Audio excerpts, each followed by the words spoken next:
Good day, folks. This is Greg Judy at Green Pastures Farm.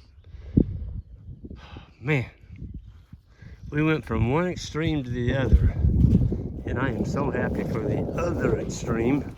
Here at Green Pastures Farm in Central Missouri, we just got 6.15 inches of rain in a period of 3 days. And this is the skirts that Johnny put in last week. I actually finished them on Friday. We didn't. No, let me back up on that. You know, he did them last Monday, and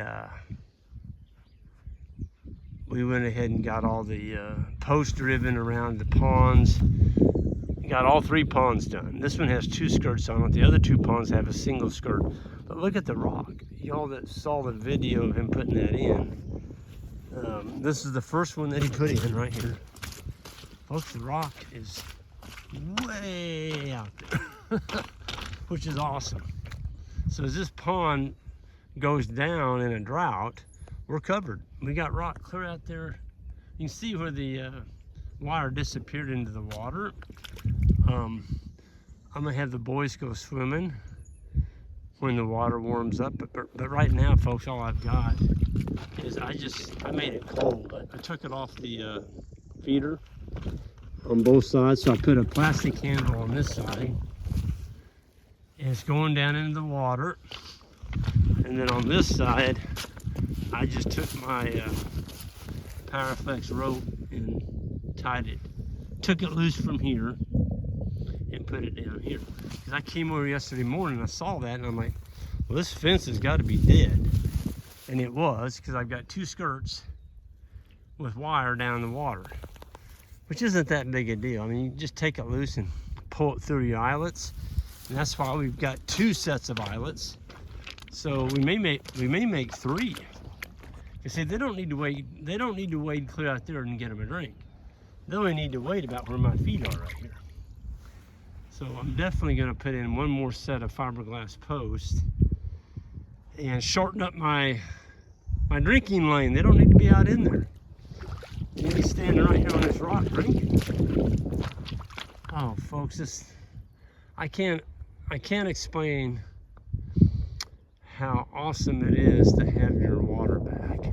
I mean, this is a big pond. Now that it's full, it was down 5 feet. And now we got another ½ inch last night.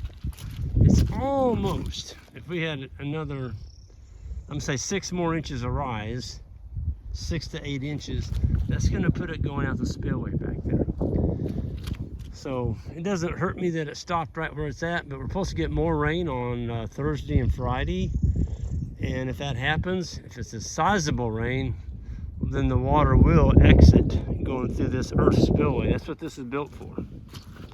So yeah, we're feeling really good about our potential growth. I tell you how quickly the grass is growing. I had a pile of posts right up here on top of the hill, and they're in an area that I grazed off. There was probably 30 posts there.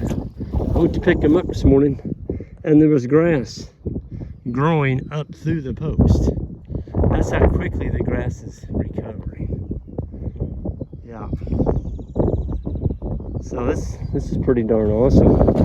I'm gonna go over and grab, I'm filming here, I'm gonna go ahead and grab this charger. We don't need it on this pond anymore. We're gonna be moving to the far west. We're actually going to the bull farm here in 3 more moves. 3 more moves and we'll have our first rotation done on the new farm that we just bought. So you can see we got a pretty good graze on it. I mean, we left 6 inches, so it's going to come back really nice. We don't do the total grazing thing here.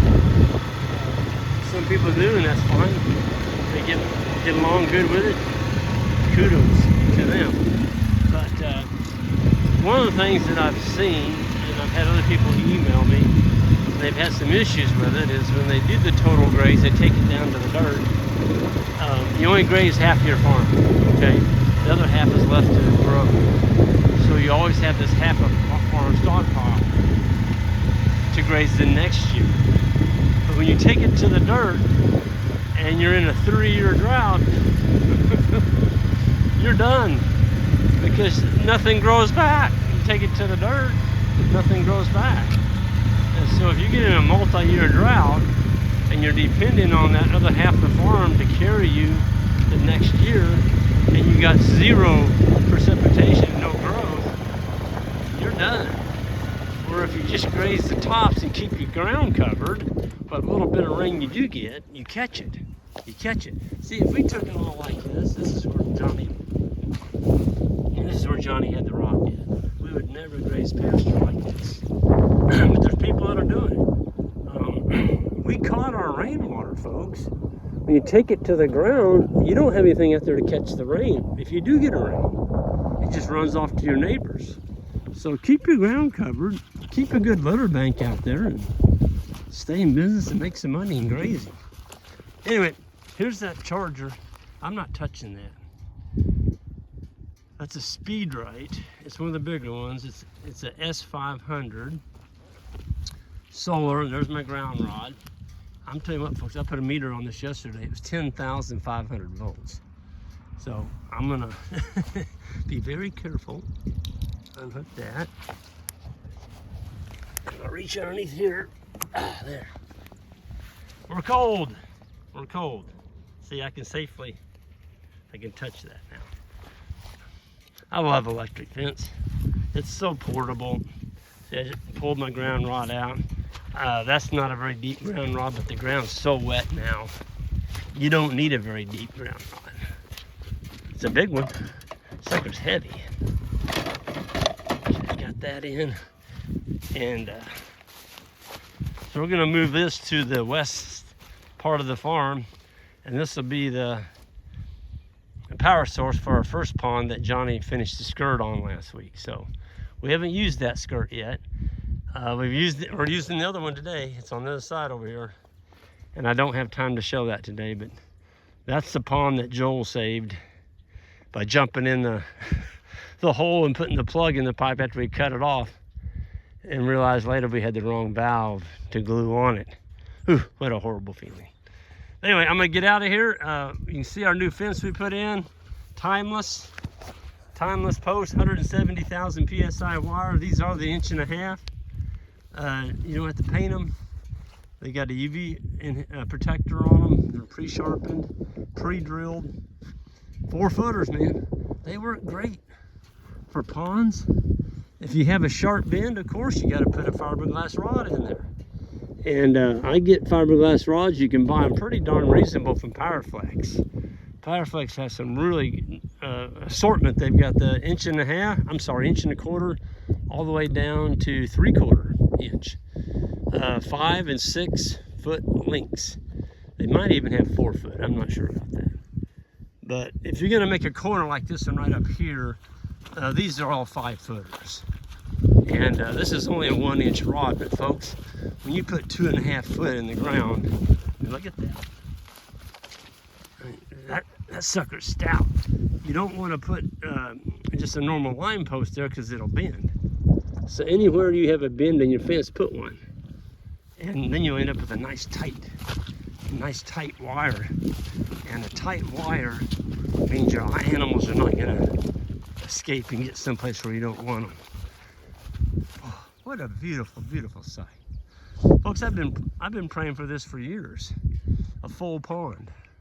Not all of them are full, I found out yesterday. We still got some that are down pretty darn low, but the ones that had a pretty good catchment basin, they filled up. So it goes to show you, when you build a pond, the area of the pond, if you've got a 1-acre pond, you need to have a 5-acre watershed. In other words, you need to have 5 times the size of your pond above it to catch water as a gutter and bring it down in here. If you don't have that, you're not gonna fill your ponds. We've got some ponds that are in that condition right now. They just don't have enough watershed. And it's a bad deal. It's a really bad deal. We got one strategic pond we just can't use yet because it doesn't have any watershed. Now it came up about 3 foot, but it needs another 8 feet. So anyway, yeah, watch your watershed. Don't build it on top of a hill. I guess that would be the closing statement on that deal. Folks, have a good one, and our grazing school is coming up this week. Gonna see a bunch of you all here. Ian's gonna be here. It's gonna be an awesome time. And then the following week is Abram and myself, the beginning grazing school held here at Green Pastures Farm. So check it out on our website. There's still a few spots, greenpasturesfarm.net. Have a good one.